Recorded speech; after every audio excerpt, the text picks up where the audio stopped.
नमस्कार, राजस्थान न्यूज में आपका स्वागत है। चलिए जानते हैं राजस्थान की 15 महत्वपूर्ण फटाफट बड़ी खबरों को। लेकिन इससे पहले अगर आपने अभी तक इस चैनल को सब्सक्राइब नहीं किया है तो प्लीज चैनल को सब्सक्राइब कर बेल आइकन को भी प्रेस कर दीजिए ताकि खबरों का अपडेट आपको मिलता रहे। उदयपुर में जेपी नड्डा की अहम बैठक, वसुंधरा राजे की मौजूदगी ने चौंकाया। जी हां, आपको बता दें कि भाजपा के राष्ट्रीय अध्यक्ष जेपी नड्डा राजस्थान के उदयपुर दौरे पर हैं। उदयपुर संभाग के भाजपा पदाधिकारियों के साथ अहम बैठक कर रही हैं। इस बैठक में नड्डा के साथ वसुंधरा की मौजूदगी राजनीतिक गलियारों में चर्चा का विषय बन गई है। जेपी नड्डा उदयपुर के एक निजी होटल में पार्टी पदाधिकारियों के साथ बैठक कर रही है। चुनाव की दृष्टि से यह बैठक काफी अहम मानी जा रही है। बैठक में उदयपुर संभाग के पदाधिकारियों को बुलाया गया है। 2 सत्र में बैठक का आयोजन किया जा रहा है। बैठक में पूर्व सीएम वसुंधरा राजे, बीजेपी प्रदेश अध्यक्ष सीपी जोशी और प्रदेश प्रभारी अरुण सिंह भी मौजूद रहे। माना जा रहा है कि बैठक में जेपी नड्डा गुटबाजी से दूर रहने की नसीहत दे सकते हैं।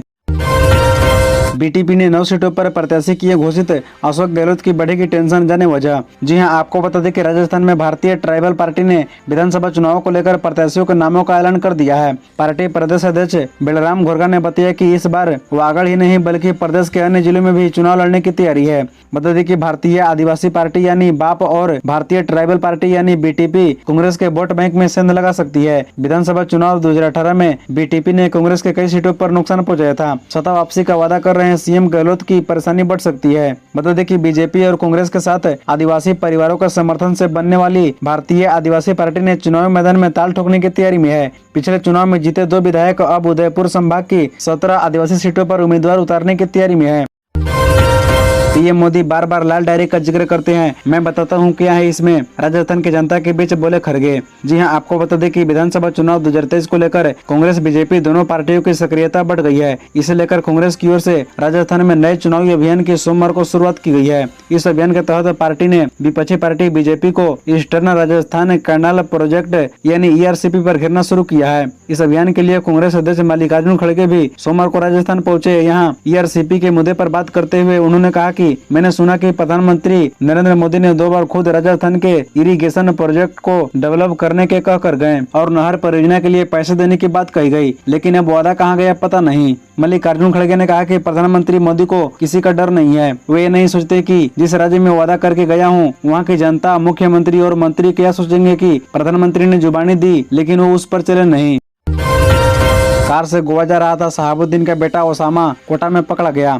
बता दें कि ग्रामीण कोटा की राजागंज मंडी पुलिस ने सोमवार की देर शाम को बड़ी कार्रवाई करते हुए 3 लोगों को नाकाबंदी के दौरान गिरफ्तार किया है। इन आरोपियों में एक बिहार के बाहुबली और पूर्व सांसद रहे मोहम्मद शहाबुद्दीन का बेटा ओसामा साहब है। वहीं 2 अन्य लोगों की पहचान सलमान उर्फ सैफ और वसीम के रूप में हुई है। इन तीनों को पुलिस ने धारा 151 में गिरफ्तार किया है। पुलिस ने बताया कि ओसामा और सलमान के खिलाफ बिहार के सिवान में रंगदारी में जमीन मांगने, धमकाने और फायरिंग करने का मामला दर्ज हुआ था। दोनों तब से फरार चल रहे थे।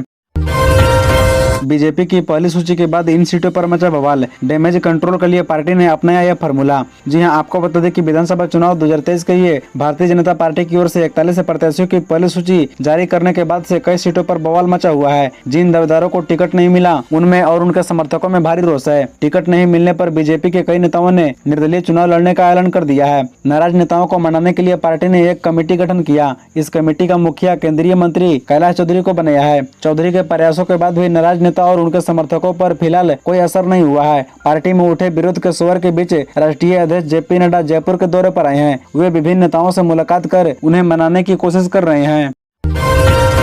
मायावती राजस्थान के दौरे पर आएगी, 8 जनसभाओं को संबोधित करेगी, जाने पूरा कार्यक्रम। बता दें कि राजस्थान में बसपा प्रमुख मायावती 8 जनसभाएं करेगी। मायावती 17, 18, 19 और 20 नवंबर को जनसभाएं संबोधित करेगी। बसपा प्रदेश अध्यक्ष भगवान सिंह बाबा ने यह जानकारी दी। बसपा 1 दर्जन उम्मीदवारों को नामों का ऐलान कर चुकी है।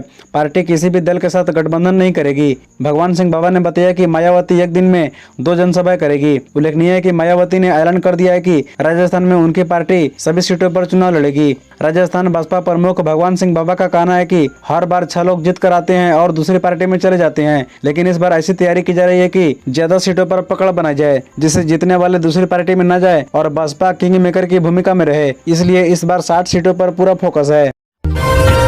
संजीवनी घोटाले में शेखावत के खिलाफ मेरे आरोप एक सच्चाई, अदालत में गहलोत।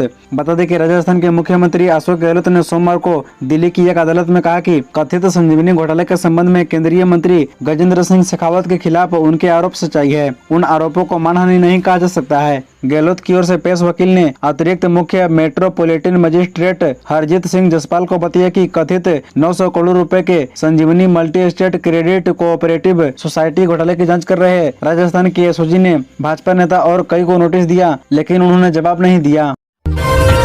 मोदी का गुस्सा वसुंधरा राजे पर है। अशोक गहलोत के सीधे एक तीर से कई निशाने। जी हां, आपको बता दें कि राजस्थान के मुख्यमंत्री अशोक गहलोत ने पीएम मोदी को जमकर निशाने पर लिया। सीएम अशोक गहलोत ने बर्रा में पूर्वी राजस्थान नहर परियोजना को लेकर कांग्रेस के अभियान में जनता को संबोधित कर रहे थे। प्रदेश के 13 जिलों से जुड़ी ईआरसीपी परियोजना को हथियार बनाकर एक बार फिर कांग्रेस चुनावी मैदान में उतरी है। इस अभियान की शुरुआत बर्रा से हुई है। पहली सभा में मुख्यमंत्री अशोक गहलोत के साथ कांग्रेस अध्यक्ष मल्लिकार्जुन खड़गे भी शामिल हुए। खड़गे ने लाल डायरी का जिक्र कर पीएम मोदी पर सियासी हमले भी किए। सीएम गहलोत ने कहा कि क्योंकि वसुंधरा राजे से उनकी बनती नहीं है, उनका खुद का मामला है, घरेलू मामला है, हम उसमें कुछ नहीं कहना चाहते हैं। गुस्सा आपको वसुंधरा राजे पर है, आप राजस्थान की जनता से धोखा क्यों कर रही हैं? उन्होंने कहा कि ईआरसीपी को राष्ट्रीय परियोजना घोषित क्यों नहीं कर रहे हो। इसी तरह रोजाना खबरों से अपडेट रहने के लिए इस चैनल को सब्सक्राइब कर बेल आइकन को भी प्रेस कर दीजिए। धन्यवाद।